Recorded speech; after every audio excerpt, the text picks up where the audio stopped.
Hey guys, it's Shanda. How are you? And welcome to Shanda Says. Today is Relationship Wednesdays. Now, this is probably going to be my favorite blog because there is nothing more that your girl loves to do than talk about sex and relationships. Now, I know that talking about sex can get graphic and crazy, but on my blogs, I'm going to try to keep it as clean and ladylike as possible. I have a really great subject I want to speak about in regards to sex next week. But this week's blog is going to come from personal experience with me and my husband. I really wanted to address this subject because it's something that affects my life. And I like to do and speak about things that I'm sure that at least one of you guys watching this have been through with your man or your woman. How many of you guys are guilty of always checking up during the day on your man or your woman's whereabouts? And are you always thinking about what are they doing? Why haven't they picked up the phone? I haven't received a text in an hour. Why haven't I heard from you? Or you're calling and you didn't get through, and maybe you're thinking they're up to something and you have a very suspicious nature, and your mind is going crazy about the worst things that can be happening that your partner is doing. Now, I'm going to tell you that I have jealousy in me, but I'm not a jealous person. Meaning, in my marriage, I trust my husband because I think this way. If something's going to happen, I'm going to eventually find out. It's just what it is. Eventually, if you do something you're not supposed to be doing in a relationship, you will get found out eventually. So I'm not one of those people that expect for it to happen. I'm not waiting for a ball to drop, and I'm definitely not uh, calling all the time and checking and checking and checking. Though in the beginning, I was, because quite frankly, I married someone who is in this business, in the music business, and you know what people think about people in the business. Like everybody cheats in the business, and that was my thinking early on. But Scoop is just a really good man to me, and he has proven through action how he is as a man. And that's what I really wanted to talk about as well. Oftentimes, we'll judge our partners based on what people are saying, and maybe even on a past thing, looking through at someone's past relationship, maybe your partner's ex relationship with, their other partner, and you're looking at things that were carried on. I just wanted to give you guys some knowledge to think about the next time you're thinking in a negative space. Judge your partner on their actions and how they're treating you. Because something has happened in their past does not necessarily mean they're going to treat you a certain way. So judge your man on action, or your woman, judge your partner on action, not on words. Like a man could tell you he loves you all day and he respects you, but is he respecting you through action, and is he loving you through action? Because to me, words can just be flown out of your mouth. But how you treat a person in the physical part of how you're treating me and the actual hands on day to day is how I'm going to judge you.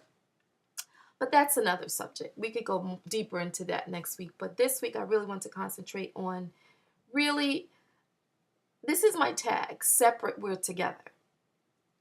And if you're a young person watching this, you may not get this because this actually comes with a lot of maturity and over time.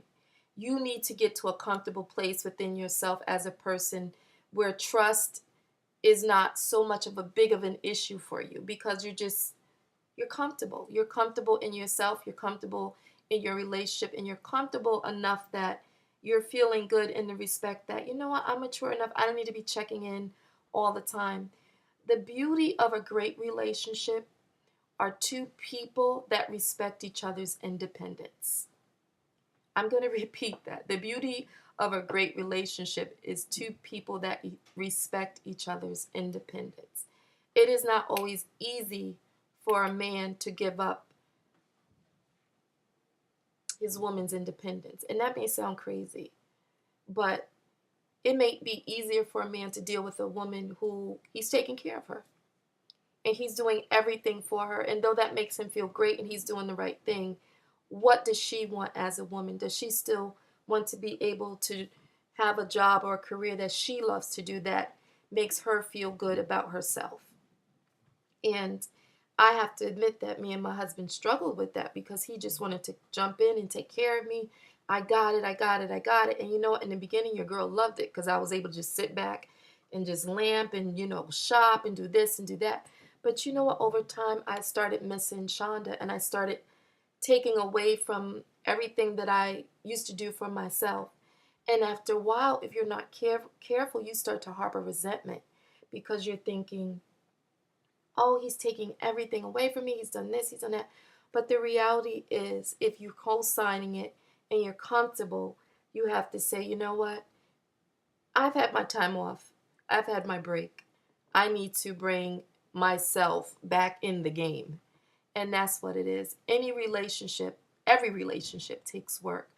But it's very, very important that if your partner is wanting to do something with their lives and wanting to be something outside of the relationship, if you love them, you support them in it. It may not be hard, it may not be easy for you, it may be the hardest thing you ever have to do.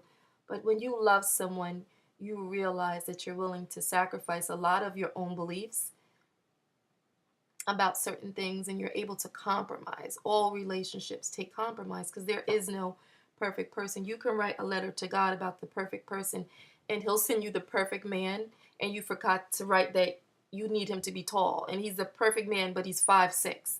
He's not tall. So there's no perfection in anything. And when I do my blogs, I basically want to give you guys food for thought. A lot of these things you probably know already, but how much fun is it to talk about it with somebody and to just look at your relationship in a different way, or look at your own relationship and go, that is true, I do that. I just wanted to leave you guys with that thought, and just know that because your partner is doing one thing, you're doing one thing. You know what? At night, you meet up together in bed and you talk about your day. But you know what? You still have you, they still have them, and together, you're better. You're dynamite. So I just wanted to share that with you guys. I love you. Thank you again for tuning into Shanda Says. If you have not already joined Shanda Says, I want you to go to my YouTube channel and do that because I would love you very much for it. Again, please write me with all your comments, or if you have an email you want to hit me up on, please hit me at shandasays1@gmail.com. And you can also still hit me on Man and Wife. Yes, me and Scoop are going back to doing our show. It's been a minute, with things that have happened with my mom and my health, but I'm getting there. We're getting there. Anyway, I love you guys, and I will see you on Fat Friday. See you on Friday. Love you. Bye-bye.